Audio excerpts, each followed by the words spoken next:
Hello friends, स्वागत है आपका अपने चैनल स्कूल ऑफ इन्वेस्टिंग में। और आज जिस टॉपिक के ऊपर हम डिस्कस करने वाले हैं या जिस सेक्टर के ऊपर हम डिस्कस करने वाले हैं, the sector is mining sector और माइनिंग बिजनेस। अब जो सीरीज हम चालू करने जा रहे हैं, ये वाला जो सीरीज जो माइनिंग के ऊपर चालू करने जा रहे हैं, we will divide it into various sessions, like most probably 7 से 8 सेशंस में डिवाइड करेंगे इसको। और एक एक सेशन में हम एक एक की फैक्टर्स को एनालाइज करेंगे कि क्या क्या की फैक्टर्स होता है जो कि माइनिंग बिजनेस बिजनेस को इम्पैक्ट करता है। जैसे हर बिजनेस में कुछ फैक्टर्स होते हैं जो उसके लिए पॉजिटिव होते हैं, कुछ फैक्टर्स होते हैं जो उनके लिए नेगेटिव होते हैं। तो वैसे ही माइनिंग बिजनेस क्या होता है ये समझेंगे, उसमें कौन कौन से फैक्टर्स होते हैं, क्या फैक्टर्स उनको उनके लिए बेनिफिशियल होता है, कौन कौन सा फैक्टर उनके लिए थोड़ा सा डिसएडवांटेज का या हार्मफुल होता है, जो उनके बिजनेस में थोड़ा सा नुकसान पहुंचा सकता है। तो इन सारे फैक्टर्स को एक एक करके हम एनालाइज करेंगे, डिटेल में समझेंगे। और उम्मीद करता हूं कि ये पूरे सेशन के बाद आपको पूरे माइनिंग सेक्टर को एनालाइज करना, माइनिंग बिजनेस को समझना में काफी क्लियरिटी मिलेगी। तो चलिए आगे बढ़ते हैं और समझते हैं कि what is mining business and what are the key factors.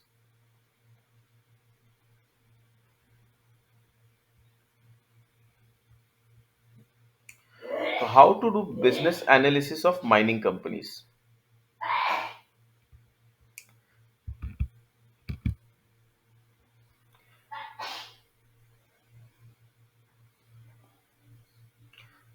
तो key factors influencing the business of mining companies. तो माइनिंग कंपनीज क्या होता है, उसे कैसे एनालाइज करते हैं और what are the key factors जो कि माइनिंग कंपनीज को इन्फ्लुएंस करते हैं, ये सब कुछ हम समझेंगे इस एक एक करके।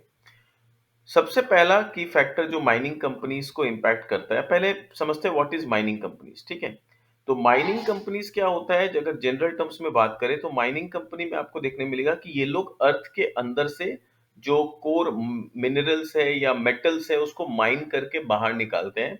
जैसे फॉर एग्जांपल अगर मैं स्टील बिजनेस का बात करूं, तो स्टील को बनाने के लिए हमें आयरन ओर चाहिए होता है ना। Iron ore is the raw material. तो आयरन ओर कहाँ पर मिलता है, अर्थ के अंदर में मिलता है।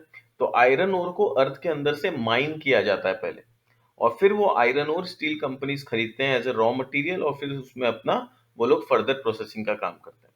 ठीक है, तो आयरन ओर को निकालने वाली जो कंपनीज है उसको, जैसे एनएमडीसी हो गया फॉर एग्जांपल, तो वैसी कंपनीज को हम बोलते हैं माइनिंग कंपनी, जो अर्थ के अंदर से इस तरह के मिनरल और माइनिंग मटेरियल्स को, सॉरी, मिनरल्स को और मेटल्स को और इस तरह से ओर्स को बाहर निकालते हैं। Those are mining companies.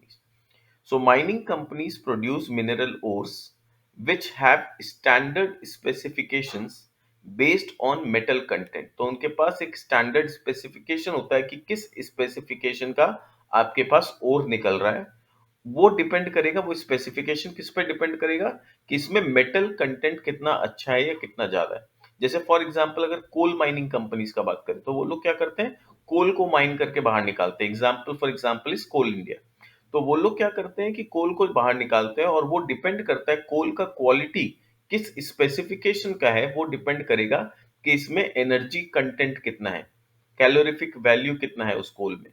ठीक है, as a result, the customer can easily replace the ore of a given specification provided by one miner with that of another miner। तो बहुत सारे अलग अलग माइंस हैं, अलग अलग ओर निकलेंगे वहां से। तो सपोज मैं आयरन ओर का एग्जांपल हूं, तो आयरन ओर के भी इंडिया में बहुत सारे अलग अलग माइंस हैं। हर माइन में same standard type of iron ore नहीं निकलता है, हर माइंस के स्पेसिफिकेशन अलग अलग होते हैं। तो आप उससे क्वालिटी का अंदाजा लगा सकते हैं स्पेसिफिकेशन से कि कौन से माइन से निकला हुआ आयरन ओर में मेटल कंटेंट ज्यादा है, कौन से माइन से निकला हुआ आयरन ओर में मेटल कंटेंट कम है। तो ये डिफरेंशिएशन आप कब कर पाते हो, जब आप उस ओर का स्टैंडर्ड स्पेसिफिकेशन चेक करते हो। कोल के केस में क्या होगा, उसमें एनर्जी कंटेंट कितना है, उसके बेस पे डिफरेंशिएट होगा कि कौन से माइन से निकला हुआ कोल ज्यादा एफिशिएंट है और वो कितना दाम पे बिक सकता है। तो पहला फैक्टर जो इन्फ्लुएंस करता है, that there is no pricing power for mining companies due to non differentiable commodity. तो इनके पास प्राइसिंग पावर नहीं होता है जनरली। क्यों? क्योंकि कमोडिटी जो है दैट इज नॉन डिफरेंशिएबल, उसमें आप अपना कोई ब्रांडिंग नहीं कर सकते। कोल इंडिया अगर एक कोल निकाल रहा है माइन करके, और दूसरी तरफ कोई दूसरी कंपनी है वो भी एक कोल माइनिंग कर रही है, तो एज अ कस्टमर मुझे कोई फर्क नहीं पड़ता ये कोल इंडिया ने निकाला है या किसी और कंपनी ने निकाला है। मुझे फ़र्क सिर्फ़ इस बात से पड़ता है कि इसमें एनर्जी कंटेंट कितना है, इसका स्पेसिफ़िकेशन कैसा है। तो यहाँ पर कोल इंडिया अपना कोई ब्रांडिंग नहीं कर सकता है कि ये कोल मेरे माइन से निकला है, it has nothing to do with that. तो यहाँ पर क्या होता है कि कमोडिटी जो होता है वो कंप्लीटली नॉन डिफरेंशिएबल होते हैं और जिसकी वजह से intense price based competition face करना पड़ता है। यानी अगर स्टैंडर्ड स्पेसिफिकेशन सेम है दो अलग-अलग माइनर्स का, तो वहां पर उनको अगर अपना प्रोडक्ट बेचना है कस्टमर को, क्योंकि कस्टमर्स भी बहुत लिमिटेड होते हैं, बहुत अनलिमिटेड नंबर ऑफ कस्टमर्स नहीं होते हैं, क्योंकि ये जो बिजनेस है ये basically B to B business है। ये कंज्यूमर फेसिंग बिजनेस नहीं है जहां पर there are thousands and lakhs of retail consumers, ऐसा नहीं है। यहाँ पर आपको दिखेगा 10 100 200 कंपनीज है खाली जो इनके लिए बायर का काम करेगी इंडिया में। तो उन्हीं को सामान अपना बेचना है, उन्हीं को अपना कोल या आयरन ओर या जो भी है। सपोज अगर मैं आयरन ओर माइन कर रहा हूँ तो मेरे पास ऑप्शंस क्या है, इंडिया में जितनी स्टील कंपनीज है those are my potential customers. तो मुझे वहां प्राइस बेस्ड कंपटीशन करना पड़ेगा, बिडिंग करना पड़ेगा, और जो जितने सस्ते में बिड करेगा उसका बाइंग मतलब उसके पास परचेज ऑर्डर आएंगे। It's as simple as that ना। So mining companies available in good numbers. तो माइनिंग कंपनीज का क्या है, ये नंबर ऑफ माइनिंग कंपनीज बहुत है इंडिया में। तो इनका कोई ऐसा कुछ नहीं है कि बहुत लिमिटेड सप्लायर्स है, suppliers are huge. Low switching cost for customer, और कस्टमर के लिए स्विचिंग कॉस्ट बहुत लो है कि आपका प्रोडक्ट अच्छा नहीं आ रहा है या आप थोड़ा ओवर चार्ज कर रहे हो, मैं आसानी से दूसरे माइनर्स के पास चला जाऊंगा। अगर मुझे मान लो आयरन ओर खरीदना है तो आयरन ओर के अगर 6 7 8 10 सप्लायर्स हैं, तो आप आयरन ओर तो सबका सेम है, मोर और लेस कंटेंट स्पेसिफिकेशन अगर सेम है तो सेम ही है। तो फिर अगर मुझे स्टील बनाने के लिए आयरन ओर चाहिए तो जो सबसे सस्ता में बेचेगा with the given standard of quality, तो मैं उसी के पास इजीली स्विच कर जाऊंगा। तो स्विचिंग कॉस्ट यहाँ पर बहुत लो है। Results in low bargaining power, और क्योंकि स्विचिंग कॉस्ट कॉस्ट बहुत कम है तो बार्गेनिंग पावर जो सप्लायर्स के पास है वो बहुत लो है। यानी सप्लायर्स के पास बहुत ज्यादा बार्गेनिंग स्ट्रेंथ है नहीं। अगर वो मान लो एक सप्लायर अपना कोई चीज 3,000 रुपया पर टन में बेच रहा है, दूसरा सप्लायर 2,900 रुपया पर टन में बेच रहा है, तो I can easily shift as a customer, I can easily shift to 2,900 जो मेरे को दे रहा है। तो वहां पर फिर 3,000 में जो बेचना चाह रहा है उसको भी अपना प्राइस को डाउन करना पड़ेगा। तो क्योंकि यहाँ पर बार्गेनिंग पावर सप्लायर्स के पास नहीं है, उनको एक स्टैंडर्ड कंपटीशन फेस करना पड़ता है। Due to such non-differentiable commoditized products, miners do not have any pricing power over their customers। तो माइनर्स के पास बिल्कुल भी प्राइसिंग पावर नहीं होता है अपने कस्टमर्स के ऊपर।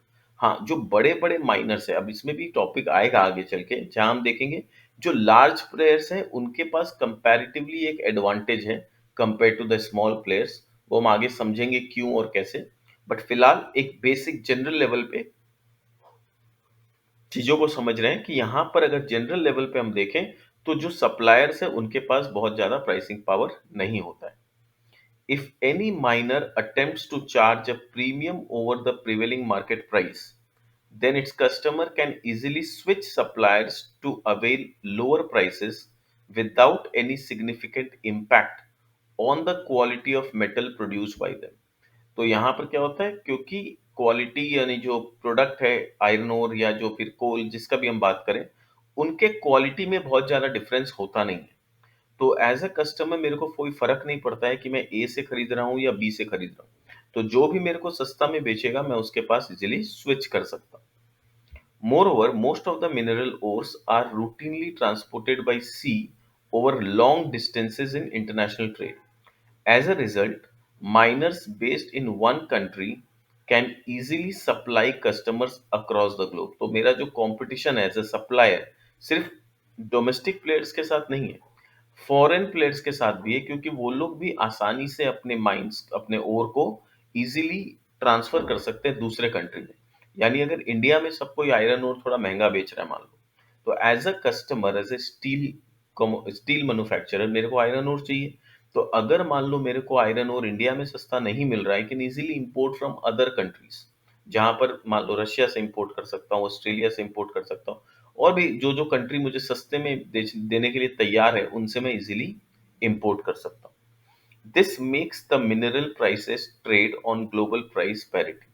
तो इसके वजह से जो मिनरल के जो प्राइसेस हैं वो ग्लोबल प्राइस पैरिटी पे ट्रेड करते हैं। यानी हम जो कंपैरिजन ये होगा कि अगर मैं ये रशिया से इंपोर्ट कर रहा हूँ या ऑस्ट्रेलिया से इंपोर्ट कर रहा हूँ, तो मेरा इंडिया में लैंडेड कॉस्ट कितना पड़ेगा पर टन। तो लैंडेड कॉस्ट मेरा जितना रुपया पर टन पड़ रहा है, अगर मेरे डोमेस्टिक सप्लायर उसी प्राइस में या उससे सस्ता मुझे बेच रहा है, तब तो मैं डोमेस्टिक प्लेयर से खरीदूंगा। अगर वो उससे महंगा बेच रहा है, तो I can easily import from outside India. तो क्योंकि मेरे पास ये ऑप्शन है कि मैं इंडिया के बाहर से भी इजीली इंपोर्ट कर सकता हूँ, तो जो डोमेस्टिक प्लेयर है उनको भी क्या करना पड़ता है, उनको भी जो लैंडेड प्राइस है, ग्लोबल प्राइस जो पैरिटी इंटरनेशनल लेवल पे जो प्राइस चल रहा है, या इंडिया में जो लैंडेड प्राइस पड़ेगा उस मिनरल्स का, उसी प्राइस में उनको भी बेचना पड़ेगा। तभी जाके उनको प्रेफरेंस मिलेगा from the customer. So the mineral price trade on global price parity because a surplus or deficit of mineral ore in any country can easily be met by imports। तो अगर किसी भी कंट्री में surplus है तो वो आसानी से एक्सपोर्ट कर सकता है। जिस कंट्री में सरप्लस के बदले डेफिसिट है तो वो बाहर वाली कंट्री से इजीली इंपोर्ट कर सकता है। तो इसलिए क्या होता है, ग्लोबल प्राइस पैरिटी के हिसाब से ही ये बिजनेस चलता है। So moreover, most of the mineral ores are routinely transported by sea over long distance in international trade. As a result, miner based in one country can easily supply to customers across the globe. This makes the mineral price trade on global price parity because a surplus or deficit of mineral ore in any country can easily be met by import। तो ये already हम discuss कर चुके हैं previous slide में। Therefore, almost all the mineral ores follow global price। और यही कारण है कि सारे जितने भी मिनरल ओर है सबको एक ग्लोबल प्राइस फॉलो करना पड़ता है। As a result, to gain the customer's business, the only tool available to miner is charging lower price than the competitor। तो अगर आप ओर के सप्लायर हो तो आपके पास एक ही ऑप्शन बचता है। क्या ऑप्शन बचता है कि आपको अपने कॉम्पिटिटर से सस्ते प्राइस पे बेचना पड़ेगा, तभी आपका कस्टमर आपको प्रेफरेंस देगा when it comes to buying. ठीक है, तो इस सेशन में हम लोग यही रखेंगे। तो पहला पॉइंट हमने डिस्कस किया इस सेशन में क्या समझे कि माइनिंग बिजनेस क्या होता है, जिसमें अर्थ के अंदर से किसी भी तरह से ओर को बाहर निकाला जाता है, जिसको अल्टीमेटली मेटल बनाने में यूज किया जाता है, या फिर कोल माइन करते हैं जो अल्टीमेटली एनर्जी का सोर्स होता है। फिर इसमें कंपटीशन क्यों इतना ज्यादा हो जाता है, क्योंकि इसका जो प्रोडक्ट है ना, ये कमोडिटी नेचर का है। इसमें आप किसी भी तरह का अपना पर्सनल ब्रांडिंग नहीं कर सकते, अपने पर्सनल चीज को डिफरेंशिएट करके नहीं दिखा सकते। Almost every supplier is supplying the same product. तो वहां पर क्या होता है, कमोडिटी नेचर होने की वजह से आपके कस्टमर्स इजीली आपसे या जो भी उनको सस्ते रेट पे सप्लाई करे उनसे सामान खरीद सकते हैं, उनसे अक्वायर कर सकते हैं चीजें। तो आपको अगर अपने कस्टमर का फेवर चाहिए तो आपको अपने कॉम्पिटिटर से सस्ते रेट पे बेचना पड़ेगा। और थर्ड जो बड़ा कंपटीशन आता है यहाँ पर, कि इंटरनेशनल प्लेयर्स जो है ना वो भी compete करने लगे हैं आजकल। तो वहां पर क्योंकि इंटरनेशनल प्लेयर भी compete करने लगे हैं, तो वहाँ इनके लिए काफी इजी है कि वो लोग सी रूट के थ्रू अपने मिनरल्स को, अपने माइनिंग प्रोडक्ट को इजीली किसी भी कंट्री से इंपोर्ट किया जा सकता है। तो इसीलिए यहाँ पर एक ग्लोबल प्राइस पैरिटी के हिसाब से बिजनेस करते हैं। तो उम्मीद करता हूँ ये सेशन आपको पसंद आया होगा, कुछ सीखने मिला। इसी तरह से हम सेशन बाय सेशन इसको कवर करेंगे, एक बार में ज्यादा कुछ कवर नहीं करेंगे। टॉपिक बाय टॉपिक इसको कवर करते हैं ताकि आपको माइनिंग बिजनेस पूरे डिटेल में समझ में आए कि इसमें क्या चैलेंजेस हैं, क्या एडवांटेजेस हैं। और जब भी आप किसी माइनिंग बिजनेस में इन्वेस्ट करने का सोचें, तो उसके पहले जब आप किसी भी कंपनी जो कि माइनिंग बिजनेस में है, उसको उसमें अगर आप इन्वेस्ट करने का सोच रहे हैं तो उसको स्टडी कैसे करना है, किन किन फैक्टर्स को दिमाग में रखते हुए डिसाइड करना है कि ये कंपनी इन्वेस्टमेंट लायक है या नहीं। उम्मीद करता हूँ आपको ये सेशन पसंद आ रहा हो। Thank you so much for attending. Bye bye.